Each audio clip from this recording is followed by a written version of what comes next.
আসসালামু আলাইকুম, সবাই কেমন আছেন? আলহামদুলিল্লাহ সকলেই ভালো আছেন, সুস্থ আছেন। প্রতিদিনকার মতো আজকেও একটি রেসিপি ভিডিও নিয়ে চলে এসেছি। আজকে রেসিপিটা শেয়ার করবো হচ্ছে বেগুন আলু কাঁচকলা। তাই কাঁচকলা, বেগুন, পেঁয়াজ, আলু সবই কেটে নিয়েছি। আর এখানে তেল দিয়ে দিচ্ছি কাঁচকলা রান্নার জন্য।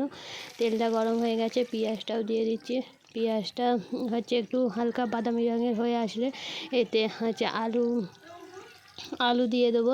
তাই পেঁয়াজটা দিয়ে একটু ভালো করে হচ্ছে নাড়াচাড়া কিছুক্ষণের মতো করে নিচ্ছি। নাড়াচাড়া হয়ে যাতে আলুটাও দিয়ে দিয়েছি। আলুটাকে ভালো করে কিছুক্ষণ পেঁয়াজের সঙ্গে নেড়ে চেড়ে নিতে হবে। তারপরে এতে সব পরিমাণ অনুযায়ী মশলা দিয়ে দেবো। এখানে আলুটা ভালো করে নেড়ে চেড়ে নিচ্ছি। এরপরে এতে মশলা দেবো হচ্ছে 1 চামচ নুন দেবো। নুন দেওয়ার পরে দিয়ে দেবো 1 চামচ হলুদ গুঁড়ো দেওয়ার পরে 1 চামচ লঙ্কা গুঁড়ো। 1 চামচ হচ্ছে হলুদ গুঁড়ো দিয়ে দিয়েছি। এরপরে দেবো 1 চামচ লঙ্কা গুঁড়ো দিয়ে হচ্ছে আলুটাকে ভালো করে হচ্ছে কষে নেবো, যাতে নুন, হলুদ, লঙ্কা সব আলুর সঙ্গে ভালো করে মিশে যায়। কি হচ্ছে এখানে ভালো করে হচ্ছে নেড়ে চেড়ে কষে নিচ্ছি। কষে নেওয়ার পরে কিছুক্ষণ কষে নেওয়ার পরে এতে যে হচ্ছে বেগুনটা কেটে রেখেছিলাম সেই বেগুনটা এর মধ্যে দিয়ে দেবো। কিছুক্ষণ কষার পরে এবারে কেটে রাখা বেগুনটা দিয়ে দিচ্ছি হচ্ছে, কারণ একটু সেদ্ধ হতে সময় লাগবে, তো তাই বেগুনটা দিয়েও ভালো করে নাড়াচাড়া করে নেব। আর যদি আমার ভিডিওটা ভালো লেগে থাকে লাইক করবেন, কমেন্ট করবেন, শেয়ার করবেন। আর কেমন হয়েছে প্লিজ মতামতটা কমেন্ট বক্সে জানাবেন। পাশে থাকবেন, আপনাদের পাশে থাকা খুবই জরুরি। এইটা কিছুক্ষণ হচ্ছে পানি দিয়ে নাড়াচাড়া হচ্ছে পানি দিয়ে কষে নেব, যাতে একটু আলু আর বেগুনটা হচ্ছে অর্ধেক সেদ্ধ হয়ে যায়।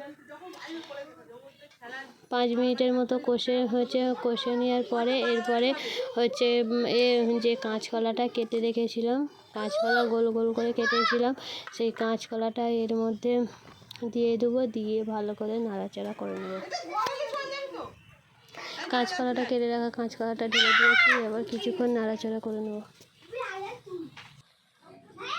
কাঁচকলাটা ভালো করে নেড়ে চেড়ে নিচ্ছি। আর গরমকালে বেশি তেল মশলা জাতীয় খাবার না খেয়ে এই রকম রান্না করে খেলে হচ্ছে শরীর স্বাস্থ্যও ভালো থাকে। কাঁচকলার ঝোল তো স্বাস্থ্যের পক্ষে খুবই উপকার। তাই একদম গরমকালে প্রচণ্ড গরম পড়েছে, গরমকালে তো সাদামাটা খাওয়াই ভালো, বেশি মশলা জাতীয় খাবার না খেয়ে।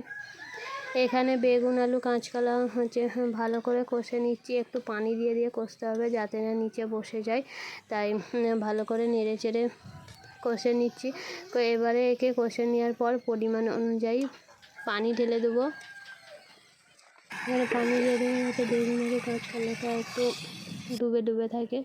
পানি দিয়ে দিয়েছি। এবার একে হচ্ছে চাপা দিয়ে দেবো পানিটা ফোটার জন্য।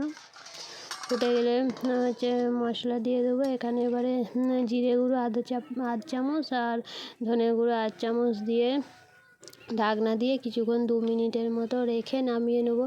অন্ধকার রাত হয়ে গেছে, তো তাই ভিডিওটা ভালো করে বোঝা যাচ্ছে না।